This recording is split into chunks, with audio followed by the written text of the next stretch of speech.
Look, just so you know, I actually stopped playing Shadow of Tomb Raider just to do this.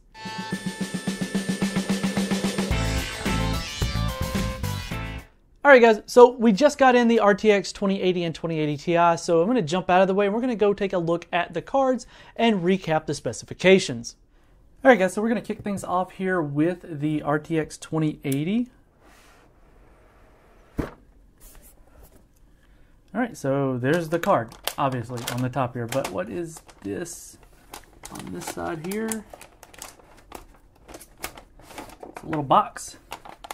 Inside said box is the manual and a DisplayPort to DVI connector in case you need those, because they do not come installed on the card. So push that out of the way.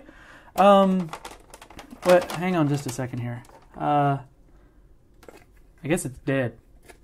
This is its toe tag, and this is its body bag, maybe? I don't know.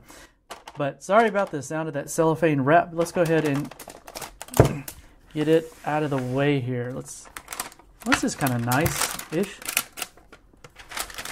All right.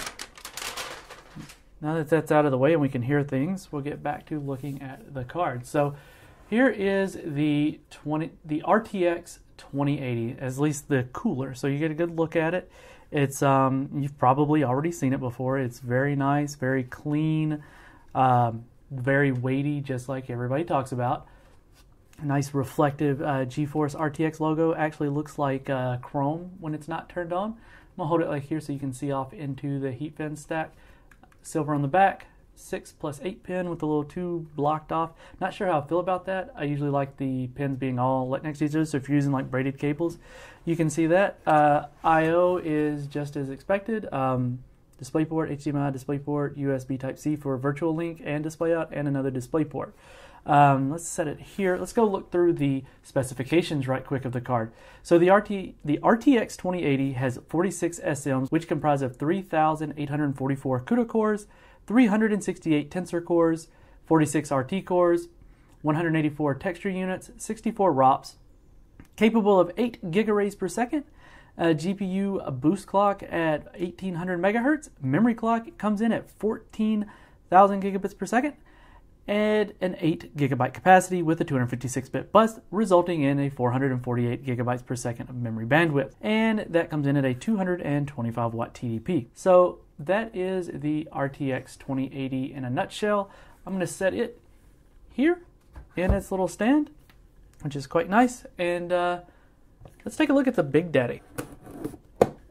Pull it up, and out of the box it goes. Oh my goodness, it looks almost identical. Now, one thing I do want to take a moment and note on here is this one actually has a nice little peel action over the center and over each of the fan hubs, which is nice, and I suppose that's kind of adding to the premium of the much more premium price tag that this one carries.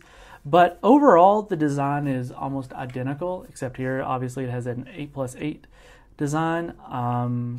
Same metallic GeForce RTX logo, which is really nice. Same on the back, all the way around. Same I/O. It's ultimately, if you were to set them next to each other, let's see here. If you were to set them right next to each other, ultimately, you would not be able to tell the difference if you've covered up the center here. So design-wise, size-wise, everything, they are very similar. But the RTX 2080 Ti comes with 68 SMs featuring 4,352 CUDA cores, 544 tensor cores, 68 RT cores, with 272 texture units, 88 ROPs, and capable of 10 gigaраys per second. GPU boost clock is a little bit lower at 1635 megahertz. Memory clock is exactly the same at 14,000 gigabits per second. And the memory capacity is 11 gigabytes instead of 8, with a 352-bit memory interface with 616 gigabytes per second of bandwidth on a 260 watt TDP. Alright guys, so there you have it. Those are the cards. Now I really need to get started on working on them, but I do want to take a moment and give some opinions that I have regarding the Founders Edition. See, last time the Founders Edition did carry a premium price, and just like this time, they'd still do. But last go around, what we got was, and it was nice. I mean, the aluminum shroud was really nice. It was crafted really well. But you still got a blower style cooler, and everybody knew then that if we waited for the aftermarket variants, we would get much better performance. And that proved to be true.